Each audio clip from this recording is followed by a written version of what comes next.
আচ্ছা, আশা করি তোমরা স্লাইড দেখতে পাচ্ছ। তাহলে আজকে আমরা যে টপিকটা শুরু করব সেটা হচ্ছে অরিজিন অফ লাইফ, জীবনের উৎপত্তি। মানে যদি আমি একটা ব্যাখ্যা দিই তাহলে বলা যায় যে মানুষ সহ পৃথিবীর সব জীব কিভাবে সৃষ্টি হলো। এটা একটা প্রশ্ন থেকে যায়, কারণ আমরা আগের ক্লাসেও দেখেছি, যদি আমরা হিস্ট্রি অফ ইভলিউশন দেখি তাহলে দেখবো সেখানে নানা মতবাদ ছিল। তো কোনো কোনো মতবাদ ছিল এরকম যে দার্শনিক বা ধর্মীয় মতবাদ, যেমন প্লেটো এবং তার ছাত্র অ্যারিস্টটল বিলিভ করতো যে জীব যে সৃষ্টি হচ্ছে, স্পিসিস যে ফর্ম করছে, সেগুলো হচ্ছে permanently fixed in the form of as they are, মানে যেই ফর্মে আমরা এখন দেখতে পাই সমস্ত জীবকে, তারা সেই ফর্মেই প্রথম থেকে এক্সিস্ট করতো এবং কোনো রকম চেঞ্জ হয়নি, ইভলভ হয়নি। তারা ইভলিউশনের কোনো থিওরি তারা দিতে পারেনি, তারা বলেছিল যে কোনো রকম ভেরিয়েশন কিচ্ছু হয়নি। যেই ভেরিয়েশনটা হয়েছিল তারা সেটাকে বলেছিল অ্যাক্সিডেন্টাল ইমপারফেকশন। এবং তারপরে আমরা দেখতে পাই যে জীবের উৎপত্তি কিভাবে হয়েছে, সেখানে আমরা আরো দেখেছিলাম যে সায়েন্টিস্ট অ্যানাক্সিম্যান্ডার্স তিনি বলেছিলেন যে থিওরি অফ অ্যাবায়োজেনেসিস, মানে কোন একটা নন লিভিং থিংস থেকে লিভিং থিংস এর ফরমেশন হয়। কিন্তু আহ, তারপরে আমরা দেখেছি যে থিওরি অফ বায়োজেনেসিস এসছে ফ্রান্সিসকো রেড্ডির। এবং তাকে স্প্যালজেনি এবং লুইস পাস্চার সাপোর্ট করেছে যে থিওরি অফ অ্যাবায়োজেনেসিস সম্ভব নয়, living things can only arise from living things, মানে লিভিং থিংস থেকেই লিভিং থিংস এর সৃষ্টি হবে। কিন্তু এই যে ধর্মীয় মতামত ছিল, যেমন ফাদার সুয়েজ, তিনি বলেছিলেন theory of special creation. Theory of social creation মানে যে সমস্ত স্পিসিস এর ফরমেশন হচ্ছে, সে সমস্ত স্পিসিস তৈরি হচ্ছে ক্রিয়েটেড ইন্ডিভিজুয়ালি বাই গড। কোন রকম ইভলিউশন বা কোন রকম ভেরিয়েশনের কথা তিনি বলতে পারেননি। মানে তখন সেটাই মানা হতো যে থিওরি অফ স্পেশাল ক্রিয়েশন, কিংবা আমি যদি বলি প্ল্যাটো এবং অ্যারিস্টটলের থিওরি, তখন এই ধর্মীয় মতামতগুলোই মানা হতো। তারপরে আস্তে আস্তে theory of অ্যাবায়োজেনেসিস, theory of biogenesis, তারপরে এসেছে ল্যামার্কিজম। ফাইনালি ডারউইনিজমের পর মডার্ন সিনথেটিক থিওরি বা নিও ডারউইনিজম থিওরি দিয়ে হিস্ট্রি অফ ইভলিউশনটা কিভাবে হয়েছে, কিভাবে জীবের সৃষ্টি হয়েছে, সেটা আমরা আগের ক্লাস অব্দি দেখেছিলাম। তো এই যে জীবের সৃষ্টি কিভাবে হলো, যেমন হাজার হাজার বছর ধরে এর যে একটা কন্টিনিউয়াস প্রসেসে বিভিন্ন থিওরি বা হাইপোথিসিস আমরা দেখে চলেছিলাম। একটা যে ধর্মীয় বিশ্বাস বা দার্শনিক চিন্তা থেকে কিভাবে আধুনিক বিজ্ঞান এই প্রশ্নের বিভিন্ন দৃষ্টিভঙ্গিতে ব্যাখ্যা দিয়েছে, সেটা আমরা দেখেছিলাম।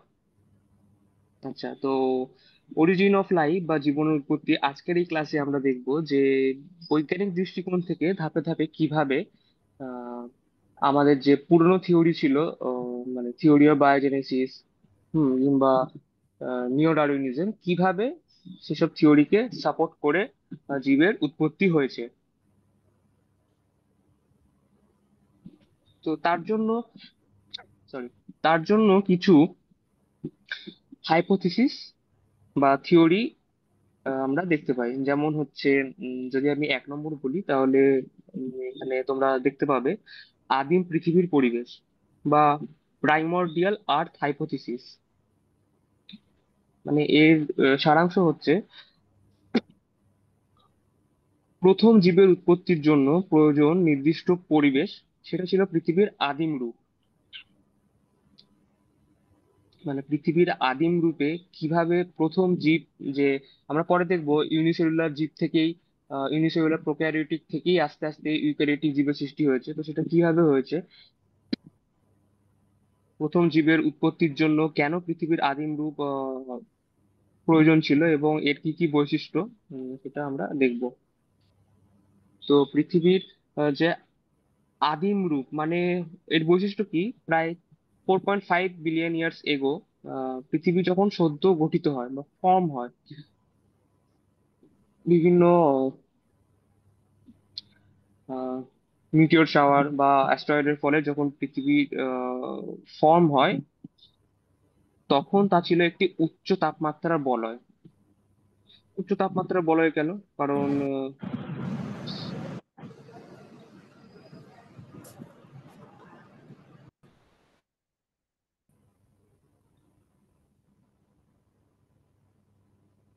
আচ্ছা, তোমাদের যদি স্লাইড দেখতে কিংবা আমার ভয়েসে কোনো রকম প্রবলেম হয় তাহলে বলতে পারো।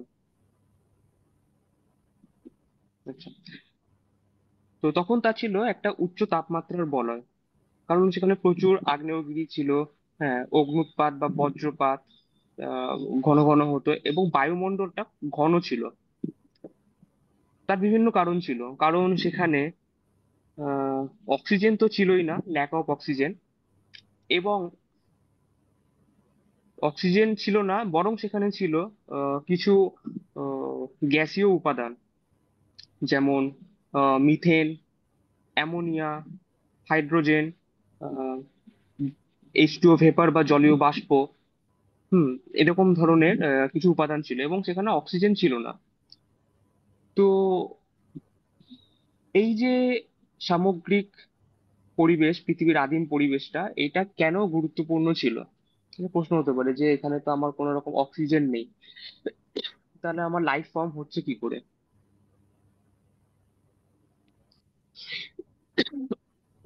Sorry.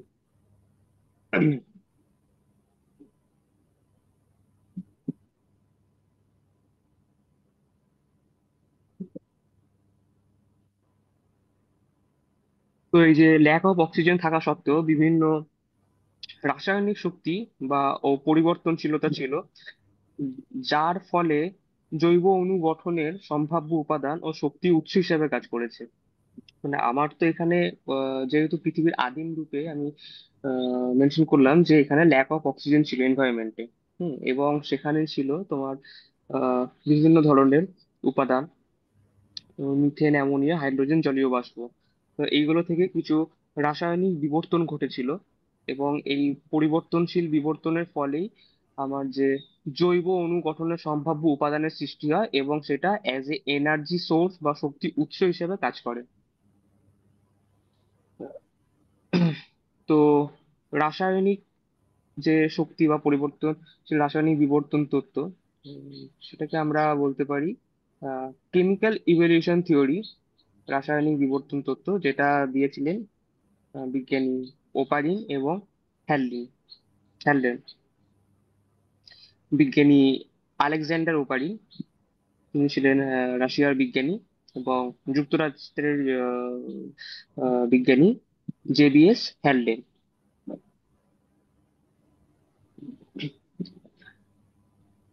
তো যে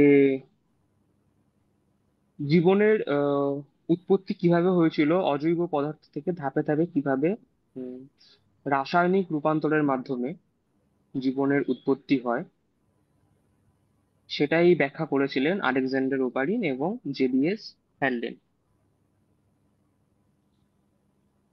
তো তারা কি বলেছিলেন? তারা বলেছিলেন একটা প্রক্রিয়া হচ্ছে, একটা প্রসেস হয়েছে, খুব লং টার্মিং এবং স্লো এফেক্টিভ প্রসেস, যেটা দীর্ঘদিন চলেছে। কারণ আমরা দেখেছি ইভলিউশন কখনো একদিনে সম্ভব নয়, এটা একটা লং টার্ম প্রসেস। তো পৃথিবী যখন সৃষ্টি হয়, অবশ্যই ইভলিউশন অফ থিওরি এই হাইপোথিসিস গুলো আমরা পরে পেয়েছি, কিন্তু হাইপোথিসিস পরে পেয়েছি মানে এই নয় যে প্রসেসটা আমরা পরে পেয়েছি, প্রসেসটা আগে থেকেই মানে অনগোয়িং একটা প্রসেস ছিল। তো ইভলিউশন যখন হচ্ছে, জীবের উৎপত্তি বলো কিংবা পৃথিবীর আদিম রূপ থেকে রাসায়নিক বিবর্তন তত্ত্ব বলো, কিভাবে আর্থের যে এনভায়রনমেন্ট সেটা কিভাবে বসবাসযোগ্য হলো, সবটা একটা লং টার্মিং প্রসেস। বসবাসযোগ্য আহ, জীবের পরিবেশ গঠন এবং একটা স্পিসিস ফর্ম, এবং সেই স্পিসিসের যে ভেরিয়েশন আমরা দেখেছিলাম নিও ডারউইনিজম থিওরিতে, সবটাই একটা লং টার্মিং প্রসেস। তো আদিম পৃথিবীতে বিভিন্ন গ্যাস, যেটা আমি বললাম, যে মিথেন, অ্যামোনিয়া, এসব আর কি, যে বিভিন্ন গ্যাস ছিল। এবং শক্তি উৎস কেন, শক্তি উৎস হিসেবে কি কি ইউজ হতো এখানে? অ্যাজ এ এনার্জি সোর্স, মানে কোনো হয়তো মিটিওর শাওয়ার হলো, মানে অথবা বজ্রপাত ঘটলো, আগ্নেয়গিরির হয়তো বিস্ফোরণ ঘটলো, সেইগুলো হচ্ছে তোমার এনার্জি সোর্স হিসেবে কাজ করতো। তো এইগুলোর ফলে একটা অর্গ্যানিক মলিকিউলস তৈরি হতো, বা এই সমস্ত বিভিন্ন রাসায়নিক বিক্রিয়ার ফলে তোমার যে জৈব অণু তৈরি হতো। যেমন যেমন হচ্ছে অ্যামিনো অ্যাসিড, সুগারস, লিপিড, এগুলো ফর্ম হতো। তো পরে আমরা দেখবো এই সমস্ত অ্যামিনো অ্যাসিড ফর্ম থেকেই প্রোটিন ফর্মেশন হবে, এবং তারপরে সেখান থেকে জীবের উৎপত্তি ঘটবে। তো এই অণুগুলো যেগুলো ছিল, বা মলিকিউলস গুলো, যেমন অ্যামিনো অ্যাসিড, শর্করা, লিপিড, তো এইগুলো একত্রিত হয়ে ছোট ছোট গঠন বা একটা গ্লোবিউল স্ট্রাকচার তৈরি করেছিল এই সমস্ত জৈব অণুগুলো একত্রিত হয়ে। সেগুলোকে বলা হতো প্রোটোবায়ন। মানে তখনও ইউনিট অফ লাইফ হিসেবে যে সেলের উৎপত্তি, তো তখন এই নামকরণ হয়নি। তখন বলা হয়েছিল যে এই অণুগুলো একত্রিত হয়ে যে গ্লোবিউল স্ট্রাকচারটা ফর্ম করলো, সেটা হচ্ছে একটা প্রোটোবায়ন্ট। যেটা দেখতে, মানে তার স্ট্রাকচারটা, গঠনটা অনেকটা হচ্ছে মানে কোষ সদৃশ গঠন, যা তখনও জীবন্ত নয়। এবং এই প্রোটোবায়ন্ট থেকেই ধীরে ধীরে আসে প্রথম জীবন্ত কোষ।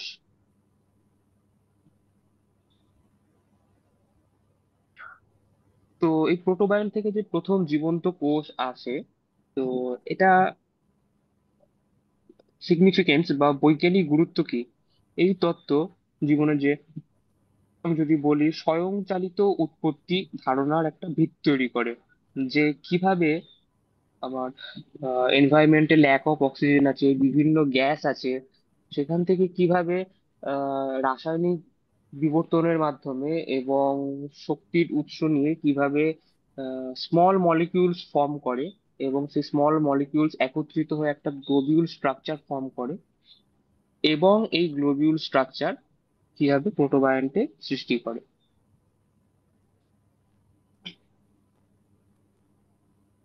এই প্রোটোবায়ন্টকে আহ, প্রাথমিক কোষ হিসাবে ধরা হয়েছিল, কারণ তখনও সেল কিভাবে ফর্ম হয় বা সেলের নামকরণ তখনও অবধি হয়নি। আচ্ছা, এরপরে সায়েন্টিস্ট স্ট্যানলি মিলার এবং হারল্ড উরে, তো মিলার এবং উরি পরীক্ষা আহ, এরপর ব্যাখ্যা করবে যে কিভাবে যে এই গ্যাসীয় উপাদানগুলো ছিল, এর ফলে কিভাবে ধীরে ধীরে যে নিম্ন তাপমাত্রার তরল আকারে যৌগ গঠন হয়। মানে আমার যে মৌলিক উপাদানগুলো ছিল, স্ট্রাকচারাল কম্পোনেন্টস গুলো ছিল, তারা একটা গ্লোবিউল স্ট্রাকচার ফর্ম করলো, এবং সেখান থেকে কিভাবে আহ, একটা উম, মানে তরল আকারে যৌগ গঠন হয়, সেটা বিজ্ঞানী মিলার এবং উরি পরীক্ষা দিয়ে ব্যাখ্যা করেছিলেন। তো এটার উদ্দেশ্য কি ছিল? মিলার এবং উরি মানে কি মনোভাব নিয়ে এই পরীক্ষাটা করতে গেলে? তো আমি যেটা প্রথমেই বললাম, যে রাসায়নিক বিবর্তন তত্ত্ব, যেটা ওপারিন এবং হ্যালডিন বলেছিলেন যে প্রোটোবায়ন্টের ফর্মেশন হচ্ছে রাসায়নিক বিবর্তন তত্ত্বের মাধ্যমে। তো বিজ্ঞানী মিলার এবং উরি বলেছিলেন যে এই রাসায়নিক বিবর্তন তত্ত্ব বাস্তবে সম্ভব কিনা, সেটাই পরীক্ষা করা হয়। ঠিক আছে, তো পরীক্ষার আহ, উপকরণ হিসাবে কিছু কৃত্রিম যন্ত্র তৈরি করা হয়, যা আদিম পৃথিবীর রূপ অনুকরণে সাজানো হয়। আদিম পৃথিবীর রূপ বলতে মানে সেখানে কোনো রকম আহ উম, মানে খুব উচ্চ তাপমাত্রার বলয় ছিল আদিম পৃথিবীর রূপে। এনভায়রনমেন্টে আমার উচ্চ তাপমাত্রা ছিল, আমার অক্সিজেন ছিল না, আমার গ্যাসীয় উপাদান অক্সিজেন ছাড়া যে বাকি গ্যাসীয় উপাদান ছিল যেমন হচ্ছে মিথেন, অ্যামোনিয়া, হাইড্রোজেন, এইগুলোকে রাখা হয়। এবং জলীয় বাষ্প তৈরির জন্য আহ, পানীয় স্তরটা ফোটানো হয়, এবং যে বজ্রপাত বা আহ আহ, আগ্নেয়গিরির জন্য যেটা অ্যাজ এ এনার্জি সোর্স তৈরি হচ্ছে, তার জন্য বৈদ্যুতিক স্ফুলিঙ্গ ব্যবহার করা হয়। এর ফলে কি হয়, এই যে পরীক্ষার যে উপকরণগুলো তারা নিয়েছিলেন, গ্যাসীয় উপাদানগুলো রাখা, পানীয় স্তর ফোটানো, জলবাষ্প তৈরির জন্য, বজ্রপাতের অনুকরণের জন্য তারা যে বৈদ্যুতিক স্ফুলিঙ্গ নিলেন, এর ফলাফল কি হয়? এর ফলাফলে দেখা যায় এই পরিবেশে অ্যামিনো অ্যাসিড, যেটা হচ্ছে প্রোটিন তৈরির একটা ইউনিট। ঠিক আছে, অ্যামিনো অ্যাসিড যেমন তোমরা নাম শুনে থাকবে, গ্লাইসিন, তারপর অ্যালানিন, যে সমস্ত অ্যামিনো অ্যাসিড। বিভিন্ন অ্যামিনো অ্যাসিড আছে, non essential amino acid, essential amino acid. সেটা আমরা অ্যামিনো অ্যাসিড স্ট্রাকচার যখন পড়বো তখন দেখবো যে এই অ্যামিনো অ্যাসিড ফর্ম হলো, এটাই হচ্ছে জীবনের ভিত্তির ওপর, মানে এর ওপরেই জীবনের সৃষ্টি দাঁড়িয়েছিল। কারণ অ্যামিনো অ্যাসিড বা স্মল মলিকিউলস বা আহ, শর্করা জাতীয় অণু বা লিপিড, এগুলো ফর্ম না হলে জীবের উৎপত্তি সম্ভব নয়।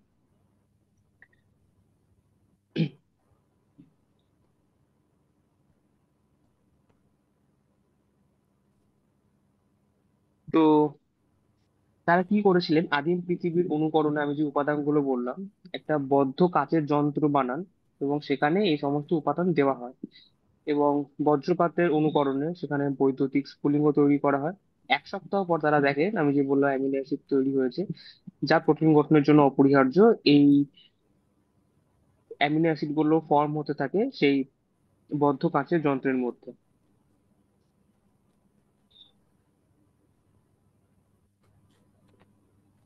আচ্ছা, এর ফলে যে এই বৈজ্ঞানিক তাৎপর্য কি, মানে এই এই পরীক্ষা থেকে তারা কি বুঝতে পারলেন?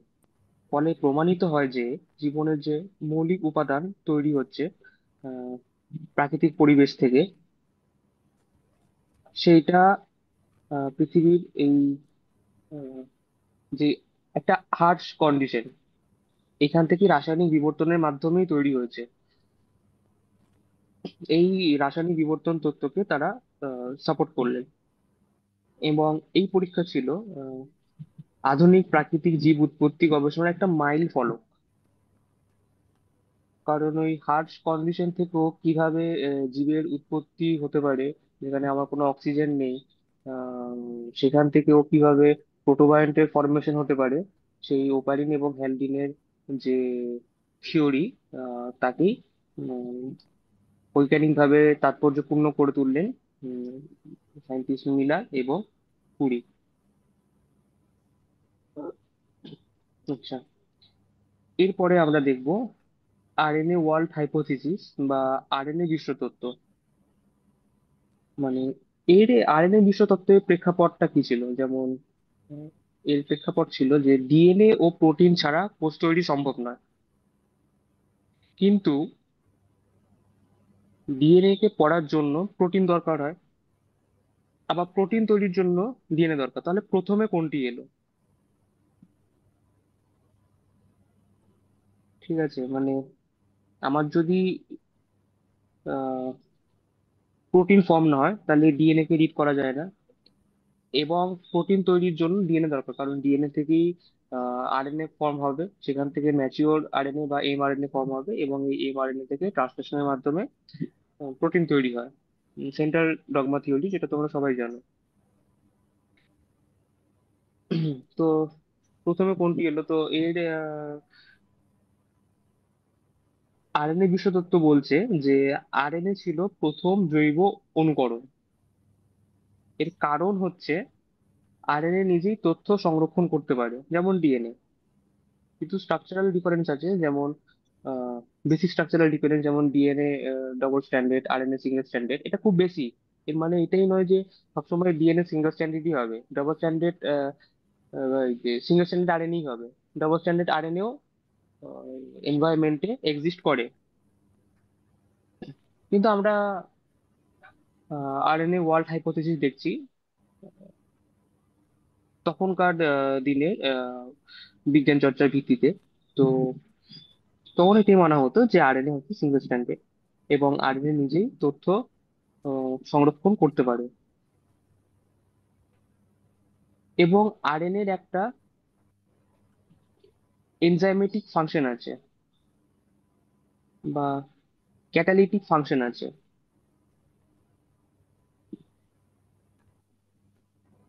তো এর মূল প্রস্তাব হিসেবে যেটা বলা যায়, আরএনএ এর মাধ্যমে স্বয়ংক্রিয়ভাবে প্রতিলিপি তৈরি হতো এবং ধীরে ধীরে আরএনএ থেকে তৈরি হয় ডিএনএ। এর পরবর্তীকালে ডিএনএ আমার ফর্ম হওয়ার পরে এখান থেকে প্রোটিন তৈরি হয়। তারপর আসে কোষের পুরো যে মেকানিজম বা মেশিনারি যেটা আছে। আহ, এর পরে দেখা যায়, মানে গবেষণায় দেখা গেছে যে কিছু আরএনএ নিজে নিজেই প্রতিলিপি তৈরি করতে পারে এবং কিছু ভাইরাসও নিজের প্রতিলিপি তৈরি করতে পারে। যেমন খুব রিসেন্ট যদি আমি বলি তাহলে সার্স কোভ টু কিছু আহ, খুব প্রাণহানিকর ভাইরাস, তো এরাও নিজের প্রতিলিপি তৈরি করতে পারে। তো এর তাৎপর্য কি? তাৎপর্য হচ্ছে আরএনএ ওয়ার্ল্ড হাইপোথিসিস ব্যাখ্যা করে কিভাবে আহ, একক জৈব অণু থেকেই সম্পূর্ণ কোষ গঠিত হয়। এবং জীববিজ্ঞানের ক্ষেত্রে এই যে প্রি সেলুলার লাইফ বোঝার জন্য এই তত্ত্ব খুবই গুরুত্বপূর্ণ। কারণ আমরা পরবর্তীকালে দেখব আমাদের যে ইউক্যারিওটিক রেপ্লিকেশনের ক্ষেত্রে প্রথমে আমার, আমি যদি কোর মলিকুলার বায়োলজি হিসেবে বলি তাহলে ইউক্যারিওটিক রেপ্লিকেশনে প্রথমে আমার আরএনএ ফর্ম হয় এবং সেখানে আরএনএ থেকে প্রাইমার সুইচ করে ডিএনএ ফর্ম হয় এবং সেখানে তারপর বাকি যে রেপ্লিকেশন প্রসেস সেটা ওই ডিএনএ প্রাইমারের ফলে চলতে থাকে। তো প্রথমে যেহেতু ওয়ার্ল্ড হাইপোথিসিস বলছে যে প্রথম জৈব অণু হিসেবে ডিএনএ নয়, সেখানে আরএনএ ছিল, পুরো ওয়ার্ল্ডে আরএনএ ছিল, সেখান থেকে ডিএনএ ফর্ম হয়, সেটা আমরা যখন ইউক্যারিওটিক রেপ্লিকেশন পড়বো তখন দেখবো যে হ্যাঁ এই তত্ত্বটা সত্যি মানে প্র্যাকটিক্যালি পসিবল।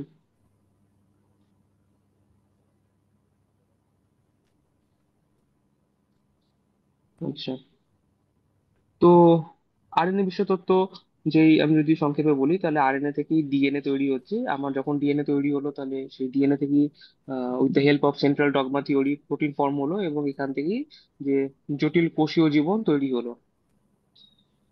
এবার আসি প্রথম জীব তৈরি বা ফার্স্ট সেল অ্যান্ড ইভলিউশন। প্রথম জীবের কি কি বৈশিষ্ট্য ছিল? প্রথম জীব আমার কিন্তু মাল্টিসেলুলার ছিল না, কারণ সম্ভব নয়। আমার যেই হার্শ কন্ডিশন সেখান থেকে যখন প্রোটোবায়ন্ট ফর্ম হচ্ছে একটা গ্লোবিউলার স্ট্রাকচার ফরমেশনের মাধ্যমে, সেখান থেকে আমার তৈরি হচ্ছে কোষ সদৃশ গঠন এবং বিভিন্ন রাসায়নিক বিবর্তন তত্ত্ব বিভিন্ন এর ফলে আমরা দেখতে পাচ্ছি এর ফলে যে কোষ তৈরি হচ্ছে সেগুলো হচ্ছে ইউনিসেলুলার বা এককোষী। এককোষী ছোট প্রোক্যারিওটিক জীব। আচ্ছা, তো প্রোক্যারিওটিক জীব মানে তোমরা সবাই জানো যে এর মধ্যে নিউক্লিয়াস নেই। এবং আমি বলেছিলাম যে পৃথিবীর যে মানে যে এনভায়রনমেন্টটা ছিল, প্রথমে যে আদিম যুগে যে এনভায়রনমেন্ট ছিল সেখানে অক্সিজেন ছিল না। এবার অক্সিজেন না থাকলে আমার জীবটা বাঁচবে কি করে, সার্ভাইভ করবে কি করে অক্সিজেন ছাড়া? তো তোমাদের কোনো আইডিয়া কিভাবে জীব তৈরি হতে পারে? অক্সিজেন ছাড়া তো কেউ বাঁচতে পারবে না, তো কিভাবে তৈরি হতে পারে অক্সিজেন ছাড়া জীব? Any idea?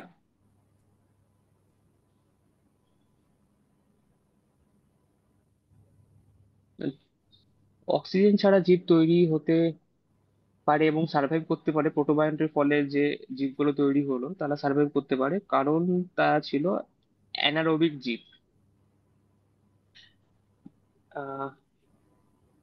অ্যারোবিক স্পিসিস এবং অ্যানারোবিক স্পিসিস বা অ্যানারোবিক জীব। ঠিক আছে, তো অ্যানারোবিক যে সমস্ত জীবগুলো ছিল, তারা অক্সিজেন ছাড়াই বা ল্যাক অফ অক্সিজেন কন্ডিশনও বেঁচে থাকতে পারে, মানে এদের অক্সিজেন দরকার হয় না। এরা সম্ভবত কেমো অটোট্রফিক বা এর ফলে রাসায়নিক শক্তি ব্যবহার করে নিজের খাবার তৈরি করে। আচ্ছা, তো ভালো কথা। আমার প্রথম জীবের বৈশিষ্ট্যের মধ্যে আমরা দেখতে পেলাম যে এককোষী জীব তৈরি হলো, যেগুলো ছিল প্রোটো ইউক্যারিওটিক, সরি, যেগুলো ছিল ছোট এবং নিউক্লিয়াস বিহীন প্রোক্যারিওটিক জীব, এবং তারা ছিল অ্যানারোবিক। এবং তাহলে এর পর কি হলো? জীবেরা ধীরে ধীরে পরিবেশের সঙ্গে মানিয়ে একটা ইভলিউশনারি প্রসেস বা বিবর্তিত হতে থাকে। এবং এই কেমো অটোট্রপিক জীব থেকেই তৈরি হয় অটোট্রপিক জীব, যারা ফটোসিনথেসিস বা সালোক সংশ্লেষ শুরু করে। ফটোসিনথেসিস যেই প্রসেসটা শুরু হলো এই অটোট্রপিক জীবের মাধ্যমে, তখনই বাতাসে অক্সিজেনের আহ, সৃষ্টি হতে থাকে এবং অক্সিজেন চারিদিকে ছড়িয়ে পড়ে আমার এই এনভায়রনমেন্টের মধ্যে। যেই অক্সিজেনের মাত্রা ধীরে ধীরে বাড়তে থাকে, এর ফলে আসে মাল্টিসেলুলার জীব বা বহুকোষী জীব। বহুকোষী জীব মানে বহুকোষী জীব মানে হচ্ছে, তোমরা আহ, পড়েছিলে বা পড়ে থাকবে হয়তো, বিভিন্ন যে স্পঞ্জ বা জেলিফিশ জাতীয় জীব, এরা হচ্ছে বহুকোষী জীব। তো এই সমস্ত জীবই অটোট্রপিক জীবের ফটোসিনথেসিসের ফলে যখন অক্সিজেনের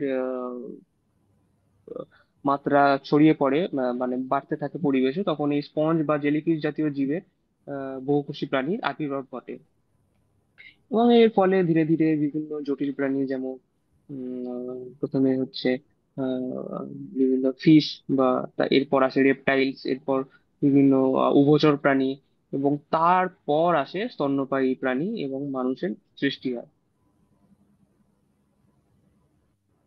তো এর যদি আমি একটা সংক্ষিপ্ত বিবর্তন, আমি যদি রূপ বলি, তাহলে প্রথমে তৈরি হয় একটা উম, পৃথিবীর যে হার্শ কন্ডিশনে সেখানে একটা অজৈব জীবে প্রথমে তৈরি হয়। এই অজৈব জীব থেকেই প্রথমে আহ, তৈরি হয় যে জৈব জৈব জীব, এবং তারপরে ওই কোষ সদৃশ গঠন বা প্রোটোবায়ন্টের ফর্ম হয়। আচ্ছা, এই প্রোটোবায়ন্টের যখন ফর্ম হলো, এর ফলেই এই প্রোটোবায়ন্টের ফরমেশনের পরে আমরা দেখলাম যে আরএনএ বিশ্বতত্ত্ব কিভাবে আরএনএ থেকে ডিএনএ ফর্ম করলো, এবং সেই ডিএনএ থেকেই আমার প্রোটিন ফর্ম করছে। এবং এর পরেই সৃষ্টি হলো এককোষী জীব। এই ইউনিসেলুলার যে অ্যানারোবিক জীব তৈরি হলো, এর ফলে এরা নিজেরা কেমোটোট্রপিকের মাধ্যমে শক্তি সংগ্রহ করতে থাকে, এবং দীর্ঘদিন পরে এই কেমোটোট্রপিক জীবরা যখন আহ, এখান থেকে যখন অটোট্রপিক জীবের পরিবর্তন, মানে বিবর্তন ঘটে, সেই বিবর্তনের ফলাফল হিসেবে দেখা যায় একটা প্রসেস শুরু হয়, ফটোসিনথেসিস প্রসেস। এবং এর ফলে পরিবেশে অক্সিজেনের মাত্রা বাড়তে থাকে, এবং এর পরবর্তীকালে এখান থেকে বিভিন্ন উম, জটিল প্রাণী, বা যেমন জটিল প্রাণী বলতে বহুকোষী জীব তৈরি হয়, যেমন হচ্ছে স্পঞ্জ, জেলিফিশ যেটা বললাম। এবং এরপরই এখান থেকে বিভিন্ন আহ, ধীরে ধীরে মাছ বা ফিশ বা রেপটাইলস, এরপরে অ্যাম্ফিবিয়া জাতীয় প্রাণী বা উভচর প্রাণী, এবং এরপর ফাইনালি মানুষের সৃষ্টি হয়। তো এই পাঁচটি ধাপে ধাপে চিন্তা ভাবনা ও প্রমাণ থেকে বিজ্ঞানীরা বুঝতে পেরেছেন যে জীবনের উৎপত্তি ছিল একটি ধীর গতির প্রাকৃতিক ও রাসায়নিক বিক্রিয়া, যার ভিত্তিতে আজকের জীবজগৎ দাঁড়িয়ে আছে। আহ, অন্যান্য কিছু তথ্য তখনকার দিনে প্রচলিত ছিল, যেমন হচ্ছে প্যানস্পার্মিয়া তত্ত্ব, যেমন জীবনের আহ মহাকাশ থেকে জীবনের বীজ এসে পৃথিবীতে পড়েছে এবং সেখান থেকেই জীবের উৎপত্তি, মানে ওই অনেকটা ওই ধর্মীয় মতামতকে সাপোর্ট করছে এই প্যান্সপার্মিয়া তত্ত্ব। এটা আমরা পরের দিন দেখবো যে কিভাবে প্যান্সপার্মিয়া তত্ত্ব বলছে যে ঈশ্বর জীবনের সৃষ্টি করেছে, মানে কোনো বৈজ্ঞানিক ভিত্তি ছাড়াই বিভিন্ন তত্ত্ব ছিল যে আহ, জীবের সৃষ্টি হয়েছে, আহ, বীজ এসে, মানে যেভাবে গাছের সৃষ্টি হয় সেভাবে জীবনের বীজ এসে মহাকাশ থেকে পড়ে ভগবানের দ্বারা জীবনের সৃষ্টি হয়েছে। তো এই এই- এই প্যান্সপার্মিয়া তত্ত্ব কোনো রকম সাইন্টিফিক এভিডেন্স ছিল না। সাইন্টিফিক এভিডেন্স বলতে আমরা বুঝি ও ওপার হ্যালডিন, মিলারুরের এক্সপেরিমেন্ট। এবং তারপরে এর ফলে কিভাবে আরএনএ ওয়ার্ল্ড হাইপোথিসিস সাপোর্ট করছে। এই যে পাঁচটি ধাপ বললাম বা হাইপোথিসিস বললাম, এর ফলেই জীবের উৎপত্তির আহ, যে বিজ্ঞানীরা বুঝতে পেরেছিলেন যে জীবনের উৎপত্তি ছিল একটা প্রাকৃতিক রাসায়নিক বিক্রিয়া।